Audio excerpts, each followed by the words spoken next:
I'm stupid. Yung nakausap ko, akala ko siya nasa likod ko, iba pala.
So, we're buying a calendar, guys. 2025. Wala pa kaming kalendaryo. Oh, no. I like the scenery. You like cats, right? Yeah. It's up to you, babe. No, that would just mean all year long Riona's going to be asking for a cat.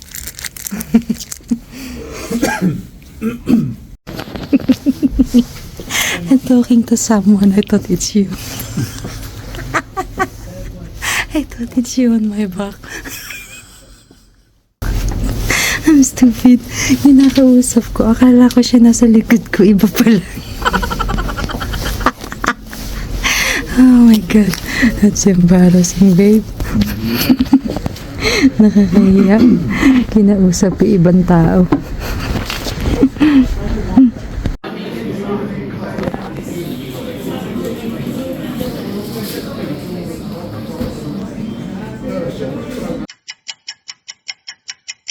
So, hello guys. Galing kami sa labas, no? Kararating lang namin. May binili lang kami doon. Papakita ko sa inyo yung binili namin. Kasi yung tsinelas ko, bumili akong tsinelas. So, ganun din. Wala akong makitang... Nagmamadali kasi kami. Lagi ko sinasabi, bibili ako ng tsinelas, hindi natutuloy. Pag nandoon na kami, lagi ko nakakalimutan. Kanina naalala mo. Ito din yung luma ako. Ganito din yung kulay niya. Yun, at least bago naman. Pareho kami ni Riona. Ayan, binili ko din siya ng tsinelas. Black naman yung sa kanya. Ayan, tsinelas. Tapos, binili namin siya ng ng scarf. Meron siyang scarf. Doon ayaw niya isuot kasi pink. Tsaka ipagpapasok siya sa school. Syempre, dapat plain lang na dark para hindi masyadong flashy. So, ayun. Kasi malamig na dito. Tapos, kahit naman dati hindi siya mahilig mag-scarf tsaka gloves. Nung elementary lang siya, yung primary siya dito, yun, pinagsusuot ko, pinipilit kong magsuot. Nagsusuot siya, pero nung na siya, secondary, bihira siyang maganto. Ibang kulay yung meron siya. So, ayun. Binili namin siya kanina dyan sa New Look lang naman, tsaka gloves. Yan, bibigay ko yan sa kanya. Mamaya. At ano pa ba to? Candy pala ni Mr. to. Kasi, kanina lumabas kami, inubo-ubo siya dun sa labas kasi malamig Yan. Pambaong-baon ni Riona. Pandagdag sa baon ni Riona pagka papasok sa school. At saka, ayan, pinili ko siya ng Nagluluto ako ng burger steak a la Jollibee. Babe, I have mushroom in the creamy. Do you want me to put or no? No, thanks. I don't like it. Okay. Ayaw ni Adrian ng may mushroom. So, wag nating lagyan ng mushroom. Hindi siya mahilig dun Bumili siya ng kanyang pambahay na socks dito. Makakapal tsaka mahaba. Malamig nga kasi. Kaya bumili siya. Tapos, bumili kami ng kalendaryo pala. Ayan. Sabi ko, kailangan ko maliit lang ganun ang haba. Ayan, didikit ko na naman ito. May bago na kaming calendar. Ayan. May mga scenery ito ng ng England, ng UK. Ayan. Tingnan natin kung yung iba na puntahan na namin. Siguro siguro, ay, hindi pa itong iba. So, ayan, may mga scenery dito ng ano. Kabit natin yan. At bumili ako ng bay leaves dun sa Asian shop. Ang laki ng bay leaves, no? Ang laki ng dahon. Ganun yata kalaki. Ang laki ng dahon itong bay leaves na to. Hubusan kasi ako eh. Tapos, bumili ako ng bagoong. Magluluto ako bukas ng may bagoong. So, yun guys, magluto na tayo kasi nagugutom na ako. Nagugutom na kami. Ang ina nakakatawa, no, nandun kami sa may, sa bookshop, no. Akala ko si Adrian nasa likod ko kasi lakad kami ng lakad, walang masyadong tao. Akala ko siya yung kasunod ko sa, sa iba pala siya pumunta. Sa ibang, sa ibang gabi pala siya pumunta, no. Akala ko siya yung nasa likod kong lalaki. Kausap ako ng kausap. Sabi ko, paano ba? Sabi ko sa kanya, nung nagtitingin-tingin kasi kami doon ng books. Tapos ang sabi ko, naghahanap ako ng ng pang-wrap sa gift. May bibigay kasi ako sa kanya. May in-order akong regalo sa kanya para sa darating naming anniversary. Para andun na din lang ako, so naghanap na ako ng pang-wrap, no. Sabi ko sa sa lalaki, akala ko nga si Adrian, sabi ko, tinawag kong babe. Sabi ko, babe, puro Christmas pa rin pala yung tinda nila dito. Wala akong makitang simple na pang gift wrap. Puro Christmas pa rin yung mga nila. Yung mga tinda nila. Tapos ako ng kausap, salita ako ng salita. Sabi ko sa kanya, sabi ko, tara na babe, kasi baka mahuli tayo, baka mamaya, pauwi na si Riona. Salita ako ng salitang ganun ko. Tapos pagtingin ko, iba pala, tumitingin din siya ng buhok. Tumitingin din siya ng, ng mga books doon. Nagkakahiya. So, yun. Nakakatawa talaga. Kaya yun. So, kung na-video ko siguro yun, mas nakakatawa. Ay, talong. So, para bukas yan. Sarap, no? Bagoong at talong. So, okay. Magluto na ako, guys. Pakita ko sa inyo yung aming dinner.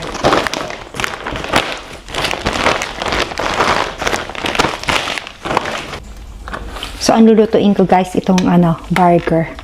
So guys, nung tinanggal ko yung namin, yung Christmas tree. Busy ako nung tinulungan naman ako ni Adrian. Tapos nung medyo sumamay pakiramdam niya nagpahinga na siya. Tapos ako tumapos. Hinano ko yung mga Christmas decoration namin. Ito na lang ang natitira yan. Tapos hindi ko napapansin, nag-snow na pala sa balcony. Nung nakita ko, punong-puno talaga yung namin, yung balcony. Punong-puno talaga siya ng snow. Parang mga ganun kakapal. Tuwan-tuwa ako, sabi ko kay Adrian, bukas lumabas tayo. Maglakad tayo dun sa field, sa park. Para makapag-vlog ako. Tsaka, minsan lang kasi mag-snow dito. Malamig dito, malamig na malamig. Kaya lang, hindi siya laging nag-i-snow. Kaya tuwan-tuwa ako. Nakakatuwa yung balcony. Ang lakas ng ng ulan ng snow. Tapos kasi gabi siya nag-snow kaya hindi ko na binideo. Sabi ko, bukas ko na lang ba-vlog. Tapos siguro natutulog kami, umulan siya ng umulan kasi nagising kami ni Adrian. Ang lakas ng ang lakas ng ulan, dinig na dinig dito sa bintana namin. Yung ulan. Kasi nasira yung gutter ng namin. Diyan sa bubong, sa gilid, nasira yung gutter, ba tawag doon, no? Kaya ginawa din ng ng kinabukasan. Ilang linggo yung nasira, siguro mga 2 weeks o 3 weeks. Tapos ginawa, nung hindi pa nagagawa, maingay yung mga ng ulan. Ngayon nagawa na, hindi na siya nag-iingay kahit umulan. So ayun nga, narinig namin umulan, no. Tapos yung yelo, yung snow, nawala. Natunaw sa lakas ng ulan, nawala. Sabi ko, nawala yung snow. Pero bukas, sabi mag-snow daw, sabi sa weather, no. So tingnan natin sana. Bukas magpapagupit si Mr. Sasamahan ko siya. Dapat siya nga lang, sabi ko sasama ko para vlog tayo dun sa snow. Sabi ni Adrian, hindi naman yun siguradong kakapal. Sabi ko, hindi natin alam, malay mo. Kasi nung, kailan ba yun? 2018 yata yun, nandito kami, o 2019, ang kapal lang yung snow. Nag-snow dyan, mga 1 linggo. Tapos umulit ulit, mga 2020, ganun, 2022, umulit ulit. Hindi pa ako nagbo-vlog nun. So, yun, bihira namang mag-snow dito. Kaya nakakatuwa, yung mga tao din dito is excited. Mga bata. So, sana bukas, yun, umulan ng snow. So, konti lang yung mga na-vlog ko kanina sa labas kasi kadalasan naman sa ibang vlog ko sa mga video ko. Lagi na ko naman napapakita yung labas dyan sa town namin. At saka busy ako kanina. Nagmamadali kami ni Adrian. So, pirituhin na natin ang burger, guys. Ang laki ng burger. Ang kapal.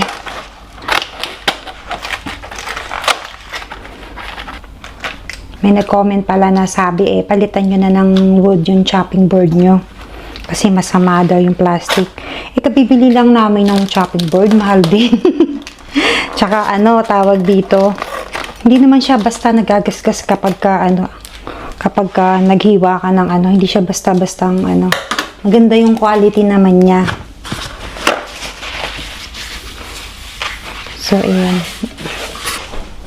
So, ayun, sayang naman, di ba, kung papalitan, kabibili lang namin ng chopping board. Maganda nga sana yung wood, kaya lang, yun dapat ang bibili namin noon, nagbago yung isip ko.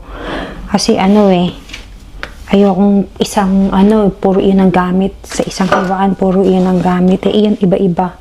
Kung gulay ang mo, may pang gulay, may pang karne, may pang isda. Pag puro wood lahat ang gagamitin mo. Tawag dito. Wala akong ibang space. Wala akong paglalagyan pag puro wood ang gagamitin ko siguro. Wala akong paglalagyan.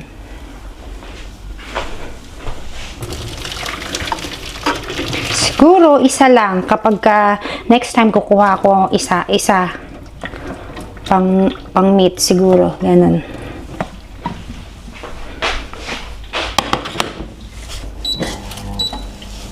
So, ayan, pirituhin na natin yung Pero, thank you sa nag-comment, at least concerned, di ba? Salamat sa mga namin, mga bago namin subscribers. Thank you so much. At syempre sa dati din namin subscribers. At saka sa mga comment nyo. At kahit dun sa mga silent viewers na kahit hindi nagko-comment, maraming salamat din sa inyo.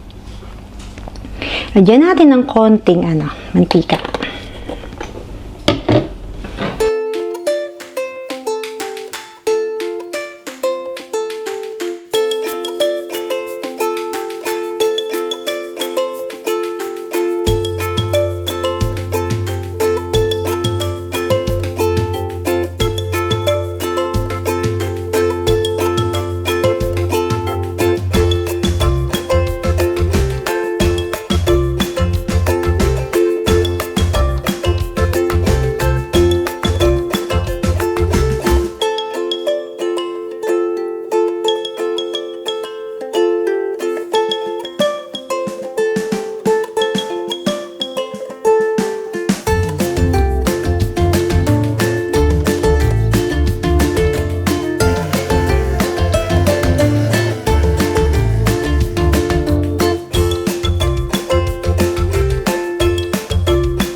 So guys, ito na yung dinner namin. Ayan, naluto na. Hinayaan ko silang maglagay ng gravy nila. Ayan, ito kay Rio na. Gusto niya may fries. Ay, ito pala yung niya. Kasi siya hayaan kong maglagay ng... Ayan. ng vegetables niya at hindi naman mahilig yun sa mahilig yun sa kalabasa tsaka sa sayote, pero sa ganito, ayan, hindi siya masyadong mahilig. Tapos, ayan, ito yung ginawa kong creamy gravy. Sobrang creamy talaga. So, kakain na kami, guys. Tatawagin ko na yung dalawa. Kumuha ako ng spoon. Kasi si Adrian, sanay na yung gumamit ng knife and fork kahit na kanin yung niya. Kahit na may kanin sa food niya. Ay ako, pag may kanin, gusto ko may kutsara. Palit niya kami. Dito siya. You sit here, babe? Three burgers? I don't need three burgers. I just slice this in the middle because, what is it? It's so big. It's so thick. So you get 1 and a half and she get 1 and a half. This, what is it? This French fries, this chips, it says barbecue, but it doesn't taste a bit barbecue. Really? It's less. It's not really. It's not strong enough, the barbecue, right? Can't taste the barbecue at all. I know. Yung French fries, sabi barbecue, pero wala namang barbecue lasa. That's very nicely presented there, love, with my little igloo of rice. That's why I put another rice because I'm sure that you would like. Tell me if you need pepper. Yes, please, darling. Mahilig siya sa paminta. And a bit of salt, just in case.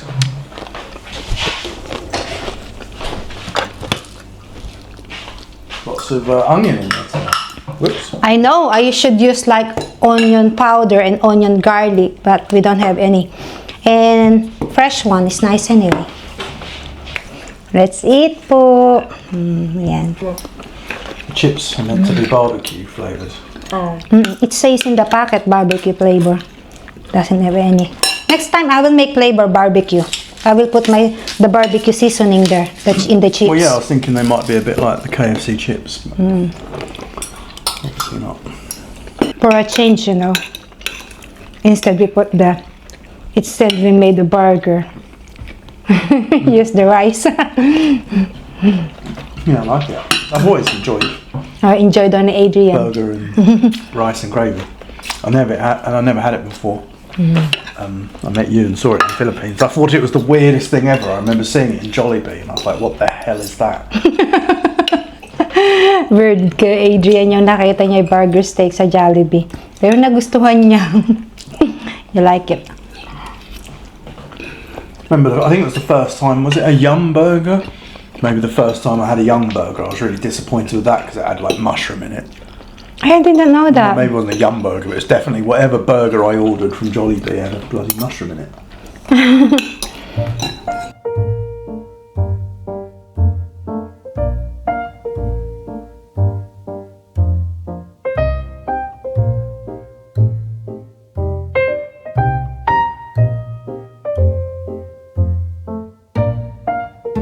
You have so many gravy. I like it. Yeah, it's delicious, darling, thank you. Thank you. I will continue working while you're cleaning up, if that's alright. Yeah, it's alright. We can watch, no? Yes. So guys, si Riona mahihain yan eh. Pagka kumakain ayaw umarap. Pag nasambod lang, pag gusto niya, yung sinasama ko. Okay guys, thank you for watching. Bye bye.